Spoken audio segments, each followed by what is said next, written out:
So సరదాగా ఈరోజు మనం మాట్లాడబోయే టాపిక్ పేరు వచ్చేసరికి కష్టాలు కష్టాలు ప్రాబ్లమ్స్.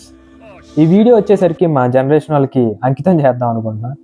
ఎందుకంటే చాలామంది స్టూడెంట్స్ని, అంటే నా జనరేషన్ స్టూడెంట్స్ని కానీ, మా స్కూల్ మేట్స్ని కానీ, మా కాలేజ్ మేట్స్ని కానీ, మా యూనివర్సిటీలో ఉన్న జూనియర్స్ని కానీ కలిసి మాట్లాడుతూ ఇంటరాక్ట్ అవుతూ ఉంటాం కదా. వాళ్ళకేవో చాలా కష్టాలు ఉన్నట్టు, రోజు ఏదో కూలీ చేసి ఏదో పెద్ద చెమట వచ్చి కష్టపడుతున్నట్టు ఓవర్ యాక్షన్ చేసి బిల్డప్ ఇస్తారు.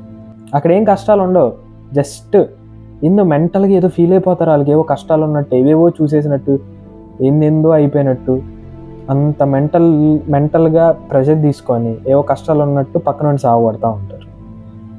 అది మా స్టూడెంట్స్, మా జనరేషన్ వాళ్ళు. వాళ్ళ కోసమే ఈ వీడియో అన్నమాట. సో వీళ్ళందరికీ ఒక పర్సన్ గురించి చెప్పబోతున్నా. ఆ పర్సన్ లైఫ్ ఎలా ఉంటుందంటే మొత్తం దరిద్రం, అడుగడుగున దరిద్రాలే, అడుగడుగున కష్టాలే, మలుపులు, దరిద్రాలు, కష్టాలు, ఇవన్నీ కలిపితే ఆయన లైఫ్ స్టోరీ అన్నమాట. అంత వర్స్ట్ ఫేజ్ చూసాడు ఆయన, లైఫ్ అంతా వర్స్ట్ ఫేజ్ అన్నమాట. ఆయన 37 years బతికాడు.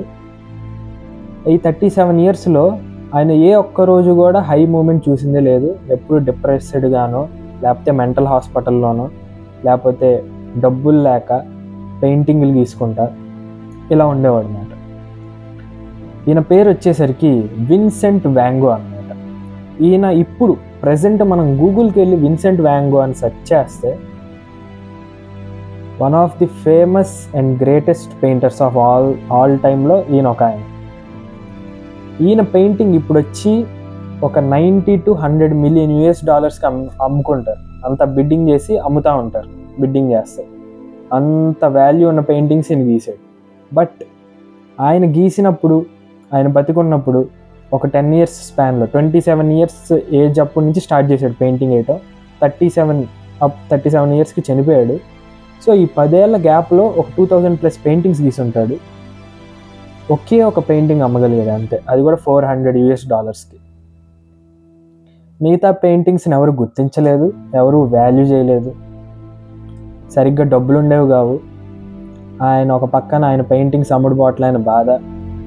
దాంతో పాటేమో ఒక 4 love failure stories, tragic love failure stories అన్నమాట. 2 రిజెక్షన్స్. సరే ఈ రిజెక్షన్స్ ఎలానో ఈ లవ్ అవ్వట్లేదు అని చెప్పి ఒక ప్రాస్టిట్యూట్ని లవ్ చేస్తుంది, ఆవిడ కూడా మోసం చేసింది. దాని తర్వాత ఇంకొక లవ్ ఫెయిల్యూర్. దాని తర్వాత ఒక స్థిరమైన ఇన్కమ్ సోర్స్ లేకపోవటం. 27 years దాకా రకరకాల ఉద్యోగాలు చేసాడు ఈయన, దేంట్లోనూ స్థిరంగా ఉండలేకపోయాడు, ఏదీ నచ్చలేదు. లాస్ట్కి పెయింటింగ్ గీద్దాము, పెయింటింగ్ స్కూల్కి వెళ్దాం, ఆర్ట్ స్కూల్కి వెళ్దాం, పెయింటింగ్ గురించి నేర్చుకున్నాం అని చెప్పి పెయింటింగ్స్ గీయటం మొదలుపెట్టాడు. దీనికి ఎవరైనా కొంచెం హెల్ప్ఫుల్గా తన పెయింటింగ్కి డబ్బులు ఇవ్వటం కానీ, పెయింటింగ్ స్కూల్లో చదువుకోవటం కానీ, ఇవన్నీ హెల్ప్ చేసింది ఆయన తమ్ముడు ఒక్కడే, థియో ఆయన తమ్ముడు పేరు. విన్సెంట్ వ్యాన్ గోని వాళ్ళ సొంత ఊరు వాళ్ళే గెంటేశారు వెళ్ళిపోమని. సరే అని దాని తర్వాత వేరే ఊరికి వెళ్తే వాళ్ళేమో పిచ్చోడని చెప్పి పిచ్చి ఆసుపత్రిలో చేర్పించారు.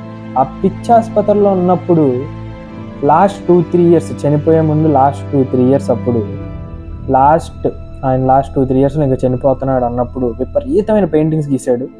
అవి ఇప్పటికీ ఎప్పటికీ వన్ ఆఫ్ ది గ్రేటెస్ట్ పెయింటింగ్స్గా నిలిచిపోయింది.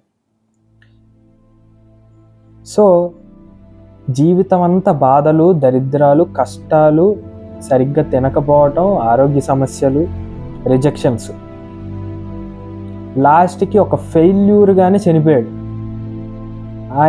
ఆయన గురించి ప్రజెంట్ ఎంతోమంది బయోగ్రఫీస్ రాశారు, ఎస్ఐస్ రాశారు, పాడ్కాస్టులు చేశారు, నాలాగా వీడియోస్ చేశారు, తన పెయింటింగ్స్ పైన రీసెర్చ్ చేశారు.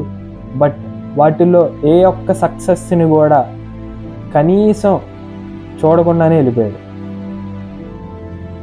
ఈయనతో పోల్చుకుంటే మన ప్రాబ్లమ్స్ ఏమైనా ప్రాబ్లమ్సా అనిపించింది నాకు అప్పుడప్పుడు. ఏం పెద్ద ప్రాబ్లమ్స్ ఏం కాదు, తొక్కలోవి అని చెప్పి అనిపించింది నాకు.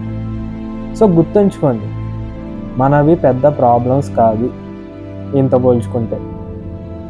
అది సంగతి. హ్యాపీగా ఉండండి, ప్రశాంతంగా మంచిగా ఎంజాయ్ చేయండి, మీకు నచ్చింది తినండి. అది